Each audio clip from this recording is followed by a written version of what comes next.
Voilà, donc là c'est le second audio concernant l'agriculture. Je vous parlais de la génétique.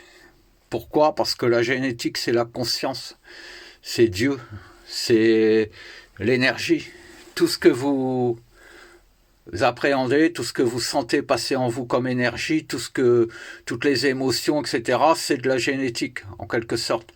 Pourquoi est-ce qu'ils ont appelé la Bible le livre de la Genèse, d'après vous?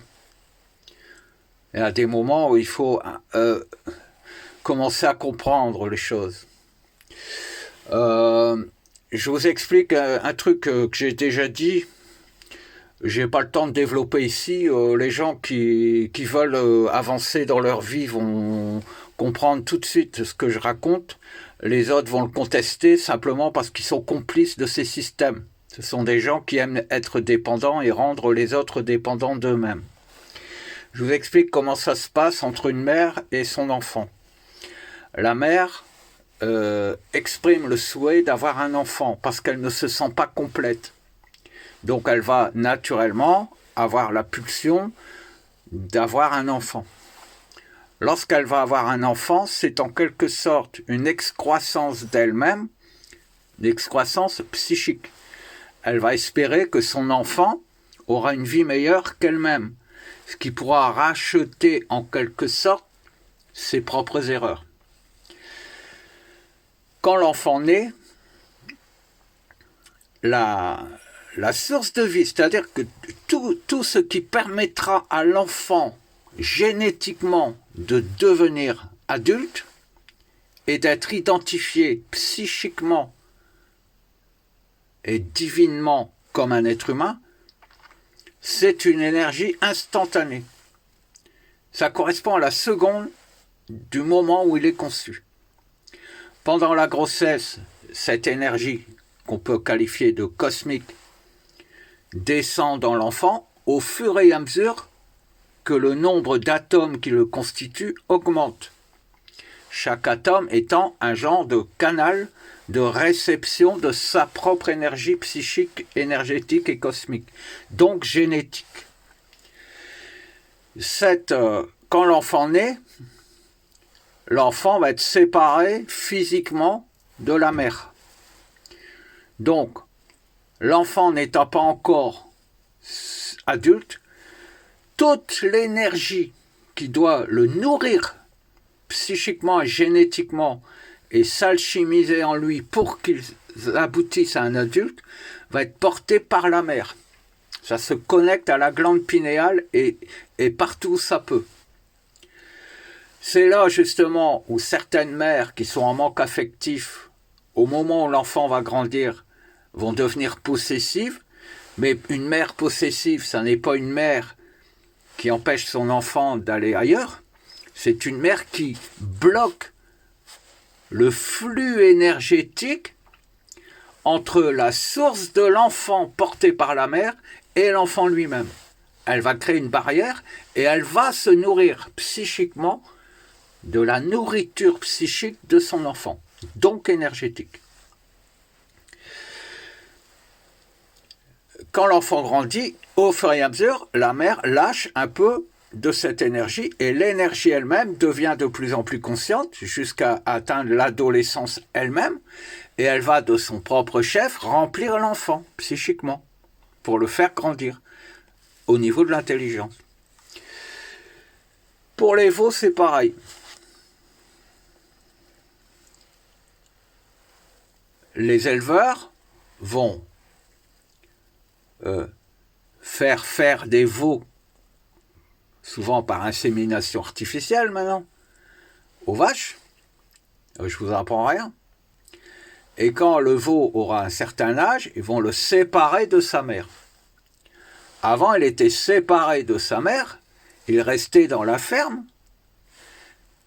ce qui fait qu'il voyait sa mère et l'interaction, la génétique du veau pouvait passer de la mère au veau.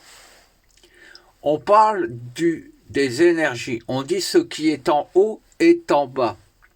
Ça veut simplement dire ce que l'on voit se produit aussi dans l'invisible. Ça veut dire que la mère nourrit l'enfant par le lait. Dans le lait, il y a une partie de l'énergie psychique et génétique qui va directement dans l'enfant, mais il y a aussi une plus grande partie d'énergie psychique qui est comme un nuage fixé sur la mère qui vient être aspiré par l'enfant. Le lait n'étant que des atomes porteurs qui sont qu'une amorce à la pompe qui ensuite nourrit l'enfant.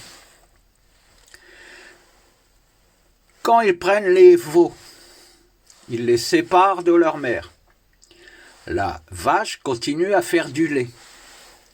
Dans le lait de la vache, qu'est-ce qu'il y a? Il y a une partie, une amorce, des processus de croissance du veau. Il sépare le veau de la mère et maintenant il les transporte le plus loin possible. Ce qui fait qu'il n'y a plus d'attache géographique entre... Il n'y a plus d'ordonnée, il n'y a plus d'ordonnancement des énergies. Le veau part à l'abattoir. Vous mangez du veau. À quelle adresse est-ce que l'énergie destinée à la croissance du veau va venir? Va venir dans le lait de la vache, que vous allez aussi consommer, et il va venir dans les atomes morts du veau, qui dans votre corps se réactivent, ils ressuscitent en quelque sorte, par votre conscience. Mais vous récupérez, vous aspirez, quelle que soit votre position géographique, la génétique, c'est-à-dire l'énergie vitale du veau. Donc, vous forcez votre corps à intégrer en lui de la génétique destinée au veau. Donc, vous devenez en quelque sorte un veau, une vache, vous devenez une vache, non pas parce que chimiquement ou biologiquement vous consommez la viande, mais parce que vous implantez en vous-même des particules qui sont les messagères de l'énergie de la croissance du veau. Donc vous imposez à votre propre génome le fait d'intégrer en lui une plus grande quantité de génétique spécifique au veau que normalement il n'a pas à synthétiser. Donc vous vous transformez en veau. Ensuite, votre propre source qui, en parallèle de ça, essaye de venir à vous et de façonner votre corps en tant qu'homme, même en tant qu'être supérieur, n'a plus la place. Donc elle va à la dernière adresse connue, c'est-à-dire celle par qui transitent les énergies du veau. Et votre conscience va nourrir la vache. Et quand il tue la vache, il récupère la glande pinéale de la vache à laquelle est connectée votre propre conscience. Sous prétexte de faire une analyse pour la maladie de Creutzfeldt-Jakob, Jacob c'est un nom très connu dans la Torah, n'est-ce pas? Et eux récupèrent cette glande pinéale qui est en quelque sorte un nœud cérébral au sein duquel il y a un croisement, une hybridation entre la vache et vous-même. Et ils s'en nourrissent, non pas en mangeant la glande pinéale, mais en faisant leur rituel à partir de ces cellules cervicales. Voilà comment tout fonctionne.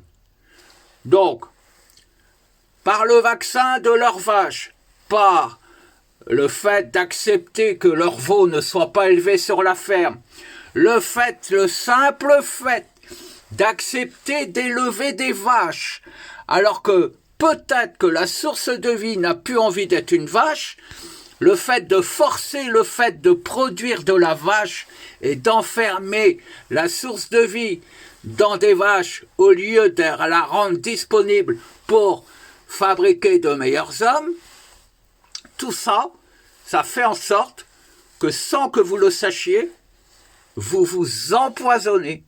Et les responsables de ce poison sont bien les agriculteurs.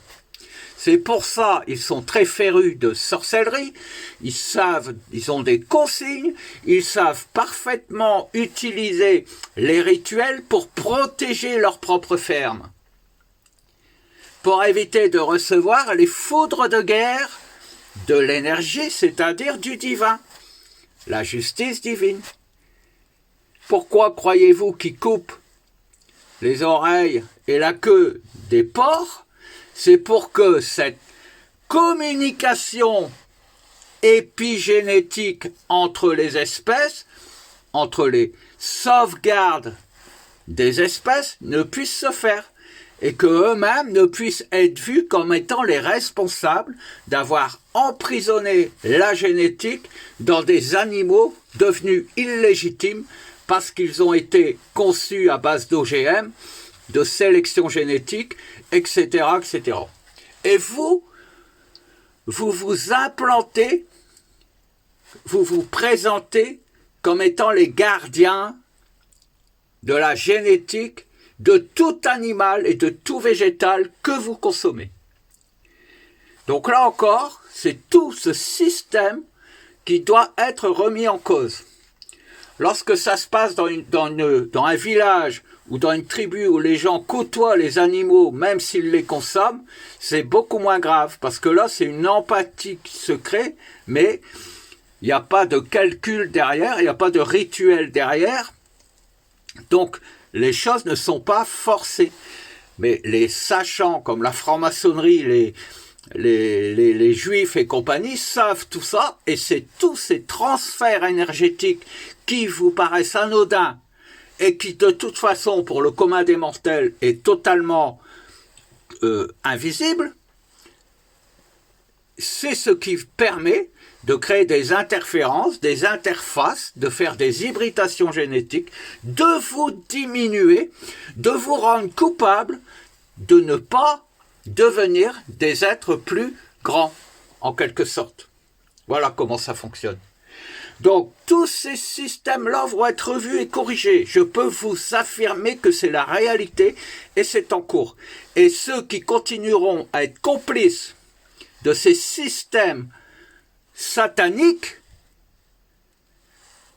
en défendant par exemple les agriculteurs aujourd'hui, ou en pleurant sur le sort de vaches qui sont des vaches toxiques pour vous-même, puisqu'elles sont plus naturelles, tous ces gens-là qui vont adhérer aux pleurnichards que sont les agriculteurs, alors qu'ils savent qu'ils ne vous nourrissent pas mais qu'ils vous empoisonnent, qu'ils en sont complices, tous ces gens-là, qui sont bêtes, c'est le cas de le dire, vont mourir. C'est très simple, puisque nous réintégrons en ce moment, quand on parle de récupérer la source, nous récupérons la capacité à être le carrefour magique, entre guillemets, entre toutes les génétiques. Et quand on dit qu'on devient cosmique, c'est-à-dire qu'on est capable d'alchimiser en nous tous les gènes, même ceux qui ne concernent pas l'être humain, mais pas en les emprisonnant, mais au contraire, en libérant toutes les mécaniques qui ont été mises au cours des âges en route pour croiser l'homme avec l'animal en permanence et pour pouvoir se nourrir de la véritable vie de l'être humain par ce biais. Voilà.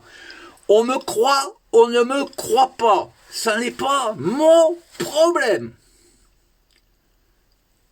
Si vous n'avez pas compris, réécoutez la vidéo.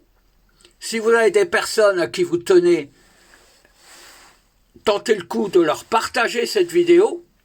Si vous avez des gens que vous détestez, partagez-leur cette vidéo. Comme ça, tout le monde sera mis sur un pied d'égalité et personne ne pourra plus dire qu'il ne savait pas. Point barre.